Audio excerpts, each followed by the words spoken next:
Здраво, ова е 368-то издание на Видеологија со Златко Ѓелевски, дигитален краток осврт за актуелни филмски остварувања, односно спонтана критичка анализа која е збир на први впечатоци илустрирани со подвижни слики. На денешниот репертоар е Freaky Tales од Ана Боден и Рајан Флек, во кој станува збор за 4 хиперлинкувани приказни кои се одвиваат во 1987 година во Оукленд. Првата е за соочувањето на панкерите со неонаци-скинерите на концерт на Operation Ivy, втората е за реп бетл на двете девојки кои се попознати како Danger Zone, кои се спротивставуваат со помош на стиховите против Too Short,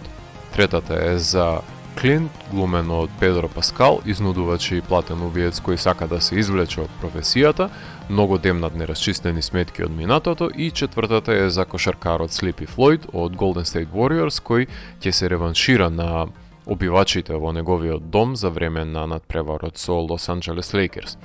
Како што можеа во очите и сами, во прашање е синапса од 4 различни наративни фрагменти, предводени од припадници на маргинализирани слоеви на општеството, неретко изблици од субкултурните текови, како што се нагласеното протиставување помеѓу неонацистите и сите останати групации, дали се панкери или рапери, кои дивеат за тоа што, како што ќе дознаеме во филмот, поддржани се од извршната власт, која со својата автократија сака да владее и со ентропијата, и со мирот, односно да профитира и од криминогените кружоци и од сузбивањето на истите, што не е многу далеку од намената на корумпираните полицајци денес.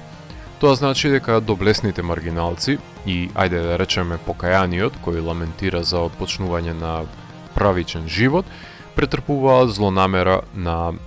антагонистите во градот, меѓутоа не смее да се занемари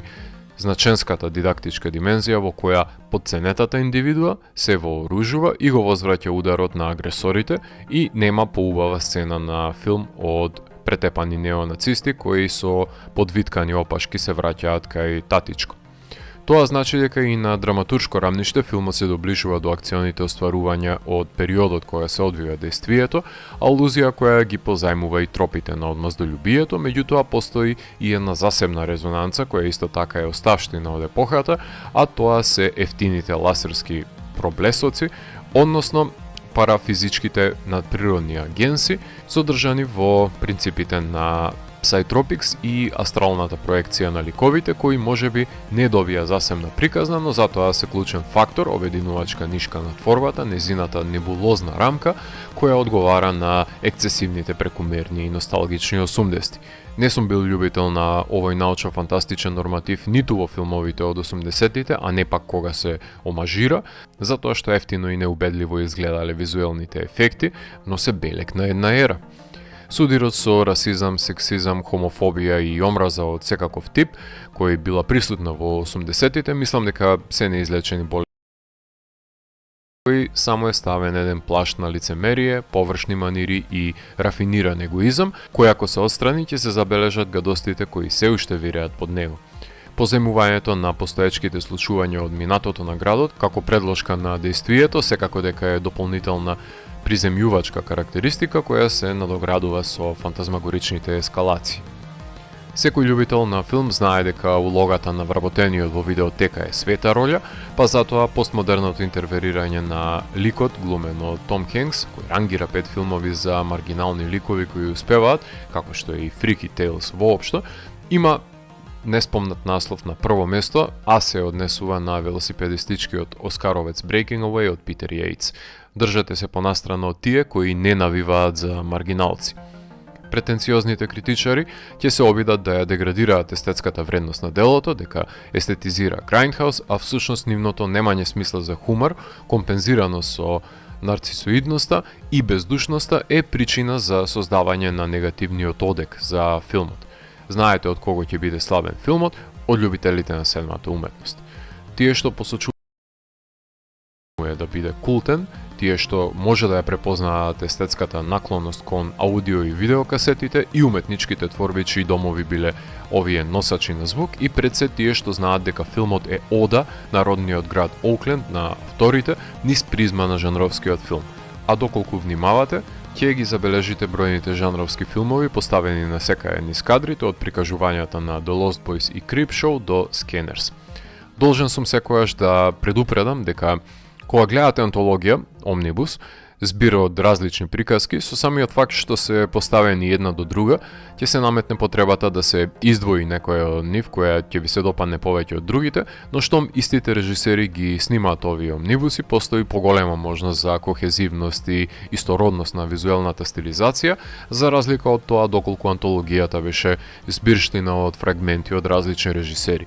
Затоа и поголема сродност има филмот со Pulp Fiction од Тарантино или пак Four Rooms, Magnolia, па дури и Once Upon a Time in Hollywood, што е легитимна констатација, односно јас би го доближил повеќе до носталгичните жанровски филмови како Summer of 84, Creepshow, Scanners, во underground пресметките поблизок до The Warriors, Repo Man, Green Room, во боречките вештини се разбира дека е сроден со Enter the Dragon и Kill Bill, додека пак ќе биде вброен во веќе етаблираните актуелни омнибуси како Kinds of Kindness на Lantimos или пак The French Dispatch на Андерсон, иако ниту љубителите на Lantimos, ниту лојалистите на Андерсон знаат дека постои филмот. Со оглед на тоа што режисерите се закоравени алтмановци, еве им една аналогија со Shortcuts, па нека им стои.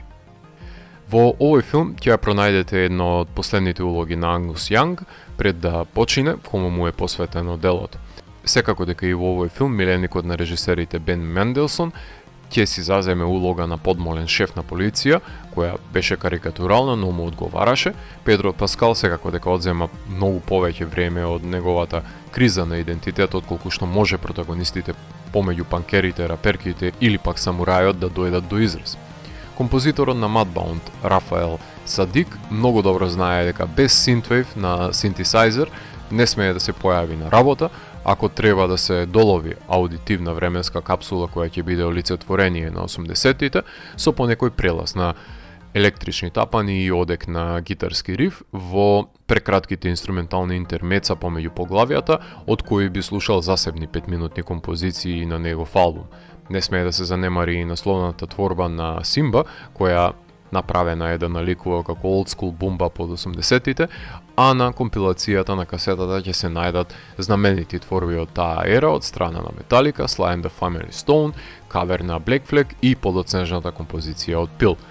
Кинематограферката Жак Фицджералд го кадрира делото, која има искуство и на големиот и на малиот екран зад камерите, за да понуди калеидоскоп на разноврсните визуализации на винетите, кои зацртано е да бидат сечени во академски аспект, но неплански, како што во минатото завршуваа филмовите на VHS касетите, а дигиталната снимка трпи дополнителни крацери, вклучувајќи изгореници од цигари во миговите кога се случува некаков пресврт, да се задржи своевиден винтидж дух, надополнет со ретро анимација и стриповски пресметки. Монтажерот на Мис Америка, Роберт Комацу, е задолжен да ги дозира и подреди случувањата во приказните со цел да се отстапи доволно простор за да имаат сите подеднаква можност за добивање на симпатиите на гледачите, иако таа теорија не е точна во практика, затоа што Паскал е тој кој ќе го изеде вниманието, бидејќи е сингуларен протагонист, измолкнат од толпата, кој без разлика колку квалитетно глуми, дискутабилно е дали има материјал кој ќе го оправда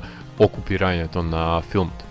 Американските режисери Ана Боден и Рајан Флек се запознаваат за време на нивните студии по режија на NYU, каде започнуваат да соработуваат на неколку студентски филмови во раните 2000-ти, како што се кратките Struggle и Have You Seen This Man. Меѓутоа, вистинскиот пробив и добивање на вниманието на фестивалите се случува со краткиот игран Gowanus Brooklyn во 2004 година за ученичката која го истражува незиниот љубопитен професор, кој беше награден на Sundance. Релевантен за напоменување и првиот долг документарен филм кој го снимал во 2005 година, Young Rebels, во кој ги опфаќа збиднувањата со 5 кубански хип-хоп групации, кој може да се стави во контекст на хип-хоп сегментот од последниот филм. Од успешниот краток се раѓа идејата за првиот долг игран филм Half Nelson од 2006 година со Гослинг и Меки за соодносот на навлечениот професор и неговата ученичка, кој освои Gotham и Independent Spirit, беше награден во Локарно и дојде до номинација за Оскар. Во 2008 година го режираа вториот долг игран филм Sugar за истоимениот доминикански бейсбол играч кој е драфтуван да игра во Американската лига, кој беше прикажан на американските фестивали. Во 2010-тите започнаа да работат на неколку серии, како на пример на Терапија, The Big Sea, Looking, The Affair, Room 104 Masters of the Air. Третиот долг филм го реализираа во 2010 година и гласи It's Kind of a Funny Story за депресивниот тинејџер кој се пријавува во клиника за возрастни, уште еден coming of age филм, овој пат со Зак Галифианакис и Ема Робертс и учествуваат во серијата 30 for 30 со епизодата за земјотресот насреде безболнат преварот во The Day the City Stopped.